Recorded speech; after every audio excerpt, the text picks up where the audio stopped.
This is the end result. Let me put my foil.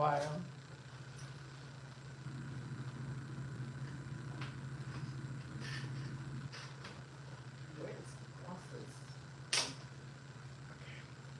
Just over here.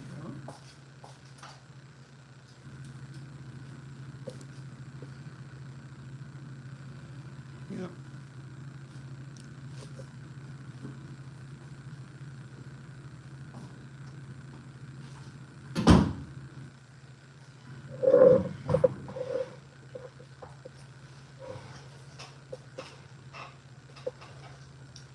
So I'm gonna dig in. This is purple potato.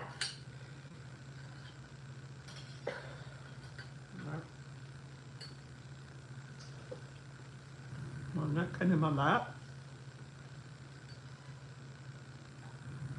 This is cauliflower rice with garlic. This is my carrot. Mm.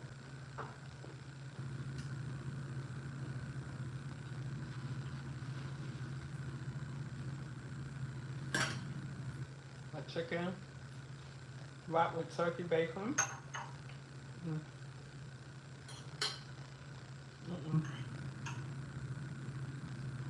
Ooh.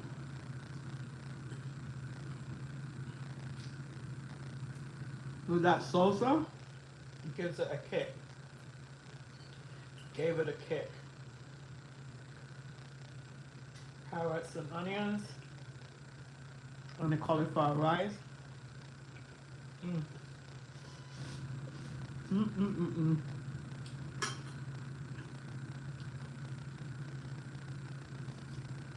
Oh. Ooh, so good. With the try it with on a stick. All right, chicken breast with wrapped with turkey. Mm. Mm-mm-mm. White wine, red onions, purple potatoes, red potato, and some carrots. Mm. Finny cup. That's a carrots. Finny cup. Oh my goodness, and this is my cauliflower rice. So it's all veg here. Like I said, I do love my rice, but I have to cut back. Mm.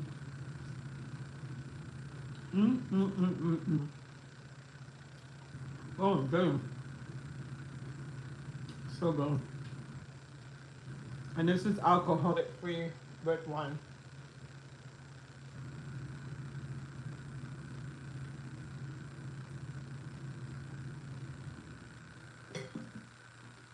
Wow. Oh, wow. I could eat 2 of these, but I'm gonna have a protein drink, like about 7, and that's what I'm gonna cut off for tonight. That's it. Because if I have 2, it's like 400 calories, and it's like 2, and then the protein drink is only 1, so I'm saving like 100 and something calories. Yeah. Mm. Mm. Mm-hmm. Yeah. This is good.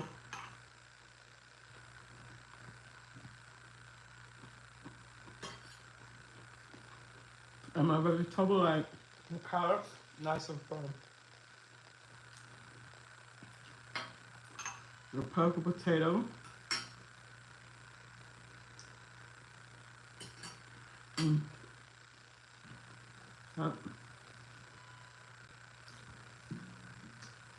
Ooh. Cheers.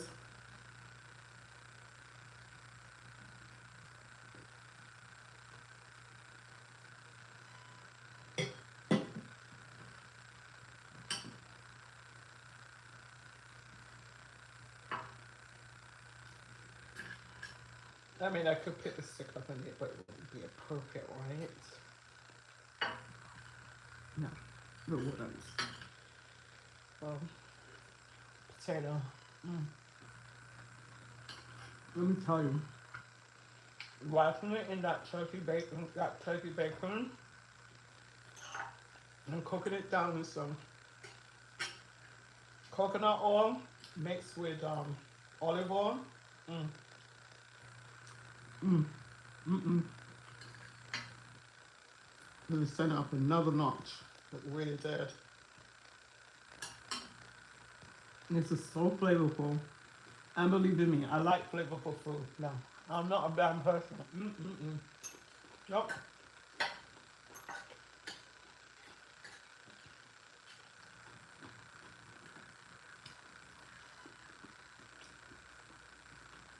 Mm. Oh, goodness. It's good. After this, I'm gonna take a shower. And I have a course that I need to take at 7:30. I'm gonna take that. It's for an hour, then I'm gonna go to my bed. I'm done. I'm done for the day. And no more eating, no picking. That's my problem. I'm a picker. It's not that I eat a lot, but the picking adds up. It truly do adds up. So if you're a picker, you have to know when to cut it off.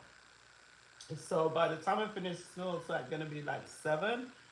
That's it. You just have to say, put a freaking padlock on the freaking refrigerator if you have to. Okay? That's what I have to say. Put a padlock. And what I do, I don't have no snacks more than fruits.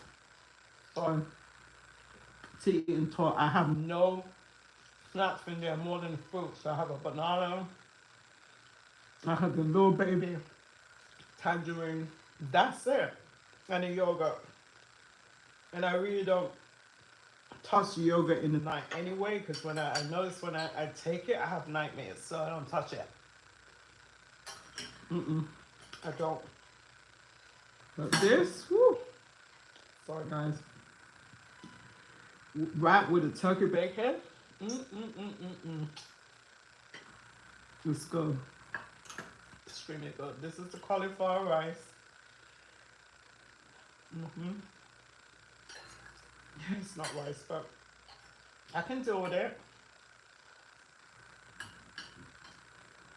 And it was perfectly with the spoon because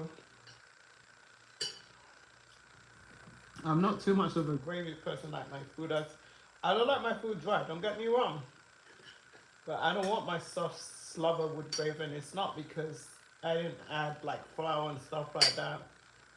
But with the salsa and stuff, oh, so much flavor. There's so much flavor. Yeah. I should probably potato right here.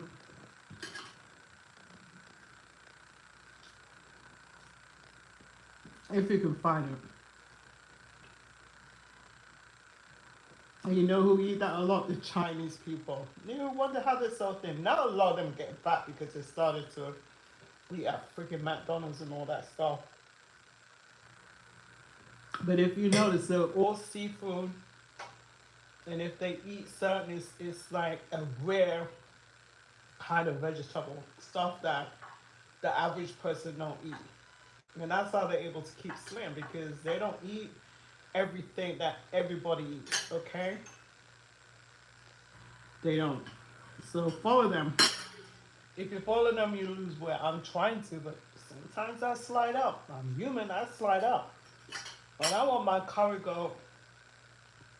And I want my cow feet with rice and peas and dumpling and all that. But it's not good for me right now at my age. It's not bloody good. So guess what? I didn't eat that stuff for years. I would say about 15 years I never touched that stuff. As soon as I did, and I'm not saying West Indian food, no. I'm just saying as I got out of control with my eating, like I'll just eat anything. And I mean, I don't eat rubbish, I really don't. I like good tasting food, but for me and with my body type and my age, it is not good for me because my body don't burn like when I was 20 in my 30s and my late 40s. No, I mean my late 40s, no. The weight just started to like pile on. It don't work like that. And I'm doing more activity now than when I did when I was young. I'm like, but then what I have to put into consideration, when I was in England, I walked. I walk a lot. Because if you notice in England, the roads are so tiny, there's hardly nowhere to walk. So you was like trapped to transportation, the train, the bus. It was normal to me. Normal. It wasn't like you don't have money, that's why you're taking the train and the bus. No. All of the wealthy people, unless you have a chauffeur, will take the transportation because it was easy to get around with. And you have to pay ridiculous parking because you can't park in central London. It's out of the question, you cannot. Just like New York. Where do you park? And that's why people take the train. It's just like New York. It's not meant. London streets is not meant for cars. It was really meant for, horses. Central London, anyway. So tiny. It was meant for central London. You can't have a Land Rover. I mean, how are you going to pass the street? No way. There's a little bit of a Land Rover. It's kind of shrink down. Alright, sorry. Sorry, guys. I'm talking.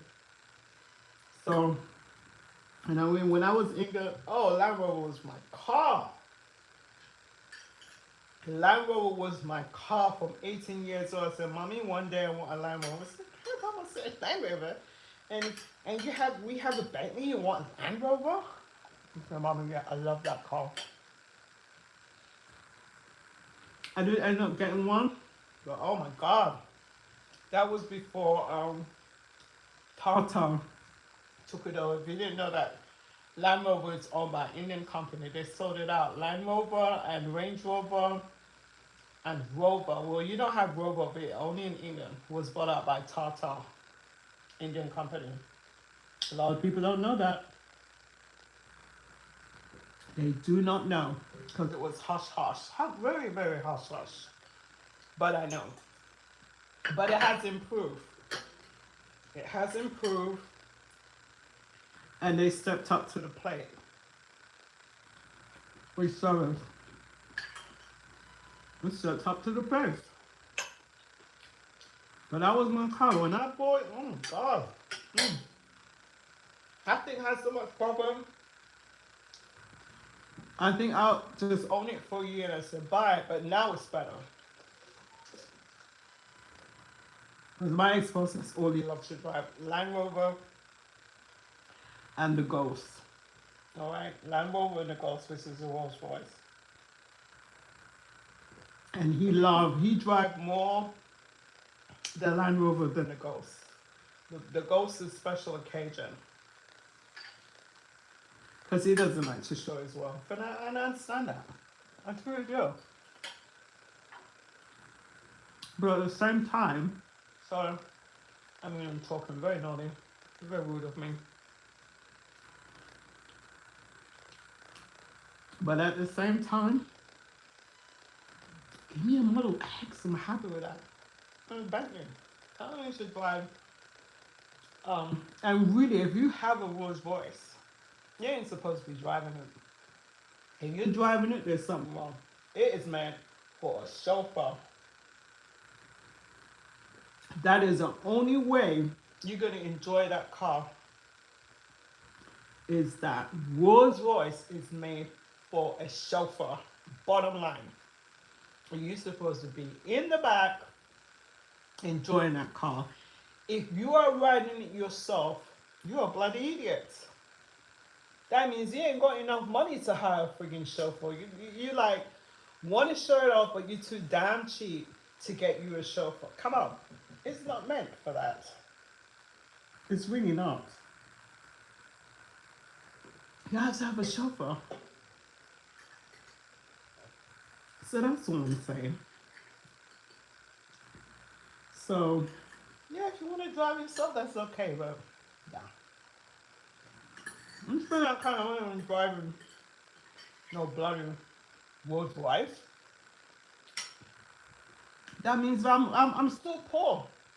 I want to think I'm a millionaire. I want to think I'm wealthy. Because you have to be a millionaire to own a Rolls Royce. It's not being rich. You have to be a millionaire because the maintenance, the insurance, just the gas alone. And you have to have a chauffeur. If you freaking drive in one of those cars, if I see you pull up to me in a Rolls Royce and you don't have a chauffeur, I say, bye. Did you rent it?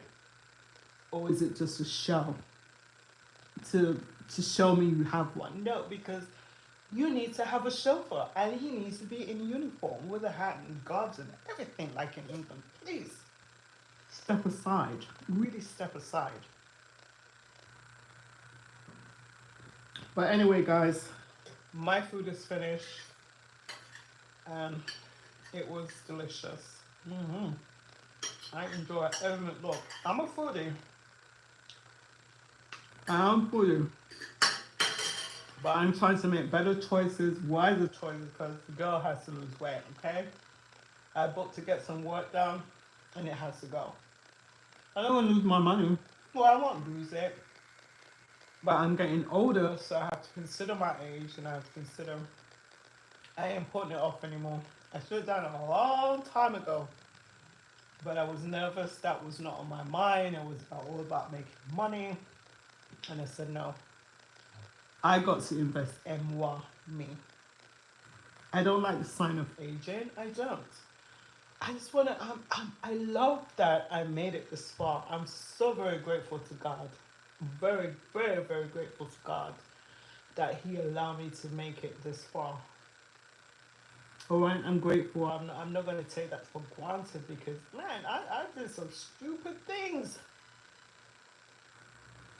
I mean, I don't mean like wild or anything. Was never a wild person. I don't sleep around. I don't go to clubs. When I used to go to clubs with my husband in Soho in England, I didn't like it because it was just a little bit too wild for me to say, take me on. He goes, oh, you're boring. I said, no, I'm not boring. This is not me. I'm sorry. And you're just so upper crust. You're just so stuffy nose. I said, well, let me be a stuffy nose and be safe. Because I don't feel I'm going to be safe. And guess what? I was so bloody right. My first husband, oh my God. That man was a freaking genius beyond genius. Okay? He spoke proper English better than me. He used to say, oh, you don't speak proper English, you don't. He did. And guess where he was from? Cubana. Cuban black. And that man,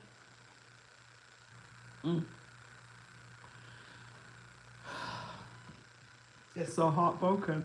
My mom and my dad cried when that man died. Cried. And they said, they killed you.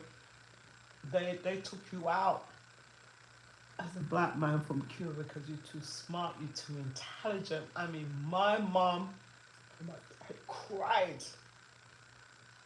More than when my brother died. My mom and my dad cried for poor Christian so hard that you would never believe it. So they took him out. But it was his fault. It was his fault. Because he was a wildcat. He was a wildcat. You know that the Spanish people, men are like, oh, a wildcat. He said, Cubana, Blackie. That's what they call him in Cuba. Blackie. Blackie. You're Cuban, but they're going to call you Blackie. And the one that are light skinned, they're white. They say they're white. They don't, it's a whole nother story. I'm not even going to get into it. But anyway, he was a wildcat and it took his life. It took his life. So, he was dating me and dating another woman. She got pregnant and I got pregnant a couple of months and she found out. I'm younger than her. He's younger than me. He's 7 years older than me. And I'm younger. She's older than him. Actually, she's 2 years older than him. And when she found out, this woman had the audacity to come to my parents' house. And my dad at the time had some painters painting the house.